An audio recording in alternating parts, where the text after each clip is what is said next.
Agora, falando do recorde do LeBron James, que é agora o maior pontuador da história da NBA, e assim, reacendeu aí uma discussão de em que posição o LeBron James está na história do basquete, né?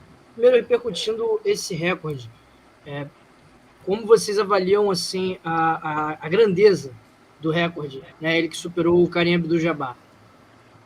É Dale, gigante, Marcelão. né? É gigante, gigante. É um recorde que já durava muitos anos, né? Se eu não me engano, mais de 30 anos já. E, enfim, alcançar isso aos 38 anos de idade, jogando no nível que ele está jogando, com essa condição física toda, é um marco de fato, é um feito muito importante para jamais ser esquecido. Ainda mais em torno de muitas polêmicas, né? Porque o LeBron, da mesma maneira que ele é amado, ele é odiado.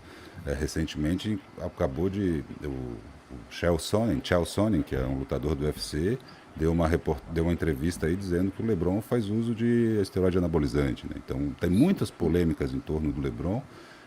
Então ele é da mesma maneira que é amado por muitos, é odiado por outros tantos. Então é um atleta que durante a sua carreira vem enfrentando uma série de questões, e quebrar recordes como ele tem quebrado é de fato um grande feito. Eu tiro meu chapéu pro LeBron, sou fã, adoro o basquete dele. E vamos ver até onde ele vai, né? 38 anos, já está 20 anos de liga em um nível tão bom assim, sempre em alto nível, sempre na discussão de ser o melhor de sua época, né? Se forem me perguntar se ele é o maior de todos os tempos, eu gentilmente vou dizer que não. Esse é Michael Jordan, isso é indiscutível, né? Por tudo que conquistou, mas principalmente da forma como conquistou. Mas o LeBron está ali entre os top 3, top 2, eu consigo colocá-lo, mas o maior de todos os tempos, não. Então, eu concordo com o Marcelo, né? Acho que o Michael Jordan é uma unanimidade, né? Pela forma como ele conquistou os 6 títulos da NBA, tem muita coisa que pesa a favor dele, mesmo que o LeBron tenha números melhores, mas eu acho que o LeBron e o reconhecimento pelo basquete do LeBron James, por tudo que ele fez nesses 20 anos até aqui, né? Que a gente não sabe se ele vai ficar mais 2, mais 3, mais um ano jogando ainda, mas eu acho que daqui a 10 anos o LeBron vai ser maior do que ele é hoje, em relação ao pessoal olhar, porque daqui a 10 anos nós vamos ter as estrelas de 23 anos de hoje, com 33 anos, não vão estar jogando metade do que o LeBron joga com 38 anos. Né? Esse é o que eu sempre coloco para todo mundo. Pode pegar qualquer atleta da NBA de hoje, que tenha até 26 anos de idade, que esteja jogando muito bem, com números excelentes, etc. Tem muitos atletas nessa condição, mas vamos ver onde é que cada um desses atletas vai estar quando tiver 35 anos de idade. Não vou nem colocar os 38 anos do LeBron, né? A grande maioria vai ser atleta que vai compor o elenco. Pode ter certeza disso daí.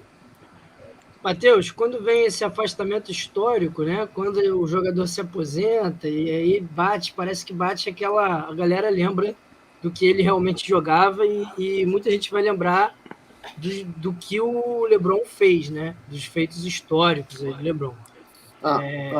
E acho que realmente concordo com o Aldo que o LeBron vai ser mais unânime dentro de uma discussão de top 3 maiores da história, né? Com certeza, né? O LeBron é o grande ídolo dessa geração de basquete, né? O efeito, como ele é importante para a imagem da NBA também. Acabou falando agora há pouco do Ja Morant, né? Aí tá a grande diferença de um grande jogador, um ídolo e uma lenda, né? Então o LeBron tá ali na prateleira das lendas da NBA, mas o Ja Morant ainda tem tempo para consertar sua carreira. Mas com certeza a gente vai sempre lembrar do LeBron James, ele que junto com o Kobe Bryant também fez uma geração de dinastia, né, da NBA, batendo vários recordes, é um jogador completo, tem muita explosão, talento, então com certeza a gente vai se lembrar, quando a gente chegar esse momento, vamos falar bem de LeBron James. Então, assim, LeBron já até eternizado na história da NBA. Existem os argumentos de quem não coloca o LeBron como um grande jogador. Queria até trazer isso para o debate também, apesar de não ser minha opinião, mas a gente traz aí para o debate. A questão dele ter perdido mais do que vencido em finais de NBA. O que vocês pensam sobre isso? Bom, ele perdeu mais, mas disputou muito mais finais também, né? Levou times diferentes para finais. É uma questão muito subjetiva de se analisar isso aí, porque bota o Michael Jordan, disputou 6, ganhou 6, mas não é o fato de ele ter 6 títulos da NBA que torna ele o melhor jogador da história. Tem outros jogadores que têm muito mais títulos da NBA, né, como era o caso do Bill Russell, falecido esse ano, que ganhou 11 títulos da NBA, mas não aparece numa discussão sobre quem foi o maior da história. Os feitos do LeBron são impressionantes. Assim, eu acredito que o Jordan trocaria 2 títulos dele por aquele título que o Cleveland ganhou, virando 3-1 contra o Golden State Warriors do Klay Thompson, Stephen Curry e Godala, etc. Também aquela conquista para se dar para o Cleveland Cavaliers foi um ponto completamente fora da curva. Para mim ali é o auge da carreira do LeBron. Então, por importância de títulos, assim, é complicado. Mas o Michael Jordan chegou em 6 finais e ganhou as 6, cara. E ele parou de jogar um ano para jogar beisebol, voltou e foi campeão no ano seguinte, cara. Então, não tem como comparar isso aí para mim. Aquele toco no Iguodala é o pôster da carreira do LeBron, né? E levou times diferentes para finais e foi campeão com times diferentes, né, Marcelo? Sim, tem essa questão também, né? Mas, de fato, esse cenário de ter chegado a tantas finais, mas ter menos vitórias do que derrotas, isso pesa, assim, isso pesa na matemática. Mas o feito de levar times que muitas vezes não tinham tanta qualidade técnica a tantas finais, isso pesa a favor, né? Então, uma conversa tênue, fica na subjetividade também, né? E eu defendo o Michael Jordan não só pelos números, mas como as coisas aconteceram, né? Como foi feito, o estilo dele em quadra. E como o Aldo disse, né? Chegar a 6 finais e vencer todas, não conhecer o que é um jogo 7 nas finais, a maneira como ele fez o time crescer, o nível de competitividade dele dentro de quadra, de não esmorecer jamais, mesmo lesionado, mesmo lá com a gripe ou com intoxicação alimentar, foi para a quadra e deu show, a maneira como ele entrava na cabeça das pessoas. Então, para mim, Michael Jordan é acima de LeBron, né? Mas LeBron é gigante. Quem diz o contrário parte de outros critérios que não os técnicos, não do basquete em si, né? E o Rogério fala que é algo que vai muito com o comentário do Matheus de LeBron ser uma lenda, né? Que ele fala, não consigo dissociar o atleta do ser humano. E acho que o LeBron é equilibrado nos dois, não se envolve em polêmicas e coleciona recordes. Renato, e LeBron numa temporada ainda muito boa, né? Porque apesar dos Lakers não estarem rendendo, ele está fazendo a parte dele, né? Mais uma vez, os Lakers não estão rendendo. LeBron, que na temporada passada, nós fizemos algumas lives aqui, até questionamos. Tinha uma galera que criticava muito, estava criticando muito ele, o desempenho dele, dos Lakers. Mas, cara, LeBron, né? Como os amigos falaram aí, ele é top 3, cara.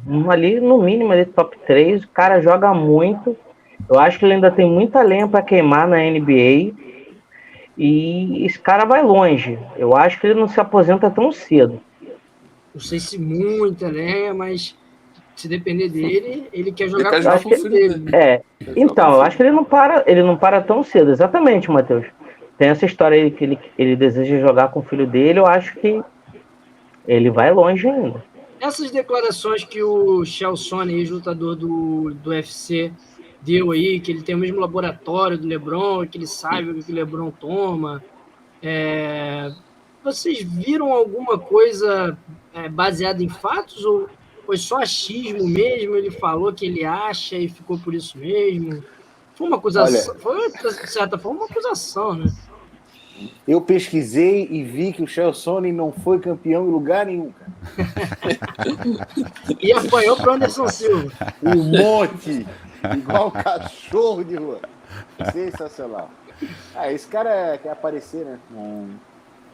Mas eu acho... Mas é interessante porque essa polêmica do LeBron usar os aprimoradores de performance vem desde a época do Miami Heat, né? Já havia uma conversa naquela época de que pode ser que ele estivesse fazendo uso de substância para ter uma performance melhor. O curioso é que quando a gente publicou no nosso perfil essa notícia, muita gente comentou de que é inevitável que um atleta de alto rendimento use as substâncias, mas que não é a substância que garante a vitória ou o título, né? Muita gente dizendo que na NBA todos usam aprimoradores de performance. Eu, particularmente, não gosto disso, né? Eu acho que isso é trapaça. Mas eu até entendo que a intensidade dos jogos da NBA façam com que as pessoas procurem outros recursos para não se lesionarem. E esse é um outro debate que eu e o Aldo a gente faz com muita frequência. A gente tem visto as grandes estrelas se lesionando, muitas vezes por estresse, por excesso de jogos. São 82 jogos de temporada regular e a gente defende a diminuição dos jogos. Muita gente nos diz, quando a gente defende a diminuição do número de jogos, que por uma questão de grana eles não o fazem, né? Porque para nós 60 jogos na temporada regular seria um número bacana. 22 jogos a menos do que o corriqueiro, então seriam 22 jogos a menos de receita. Mas uma De coisa cada que tem time, né? uma coisa que tem que entender também é que a receita vai muito pela estrela estar em quadra, né, cara? E uma estrela lesionada, isso faz com que o público não vá pro ginásio. Eu tive a oportunidade de assistir Chicago Bulls contra Charlotte Hornets e vi as grandes estrelas jogando da atualidade, né? O Lamelo Ball estava lá, a galera estava lá e o comentário era isso, né? Ver a galera em quadra, ver o Lamelo, ver o Lavine, ver fugiu o termo agora. O DeRozan, ver o DeRozan em quadra, né? Então, quando essa galera não está em quadra porque está lesionada, que é o caso do Lamelo Ball agora, que está machucado, o pessoal tende a ir menos para o ginásio, né? Então, ter a estrela em quadra é interessante para trazer renda também, para trazer arrecadação. E eu acho que seria muito bacana diminuir para preservar as grandes estrelas e dar mais tempo de jogo para eles. O outro entrave também que teria para diminuir o número de jogos da temporada regular é que tu teria que começar novas estatísticas, né? Um atleta, agora joga a temporada, tem só 60 jogos, como é que eu vou alcançar a pontuação do cara? Então você já mexeria bastante. Mas isso que o Marcelo coloca de uma forma muito clara e muito bem fundamentada, né? Do diminuir o número de jogos para tu ter as estrelas, né, efetivamente participando de quase todos os jogos da temporada, sem se preocupar tanto com questão de lesão, porque vai ter mais tempo para se recuperar entre jogos, etc. E os jogos também ganhariam importância, né? Porque Verdade. vamos combinar que assim, são quase 1.250 jogos só na temporada Tava fazendo essa conta hoje. 1.240 jogos na temporada regular. É humanamente impossível de se acompanhar, né? E isso acaba, né, os times conseguem um laço de vitórias, então tem jogos que começam a ter menos importância, isso diminui um pouco o calendário, diminui o número de jogos, toda vitória ganha mais importância, né, pessoal? Tem 60 oportunidades de ganhar, não tem mais 82. Então isso também melhoraria o nível do jogo. Porque a NBA, né, como até falamos da questão do Michael Jordan, nas finais, porque chega para final, a NBA ela é formatada com temporada regular, playoffs e finais, né? Então tem esse peso muito grande, né? A gente sabe, o cara tá destruindo na temporada regular, vamos ver como é que ele vai sair do playoff. A gente já cansou de ver aqui o próprio Milwaukee Bucks antes de ganhar o título, né? Fez temporadas regulares sensacionais, primeiro colocado do geral, caiu na primeira e na segunda rodada de playoffs 2 anos seguidos de ser campeão. Então, porque muda muito o estilo do jogo, né? E fica muito mais legal quando chega nos playoffs, né? Eu não veria problema também, como o Marcelo coloca, de a gente diminuir o número de jogos da temporada regular para preservar as estrelas e aumentar o nível de espetáculo. Concordo totalmente. O Rogério perguntou o seguinte, Marcelo, se você viu o Jordan lá no Charlotte Hornets. Não vi. O jogo foi em Chicago, né?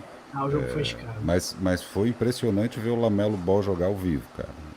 Eu tinha preconceito com ele, achava que era meio mentiroso, assim. Mas ver o cara ao vivo é impressionante, joga demais. A presença dele, a maneira como ocupa a quadra, né? A maneira como ele é responsável pela organização do time é insano. Se não tivesse machucado, acho que teria dado uma continuidade muito interessante nessa temporada. Baita jogador.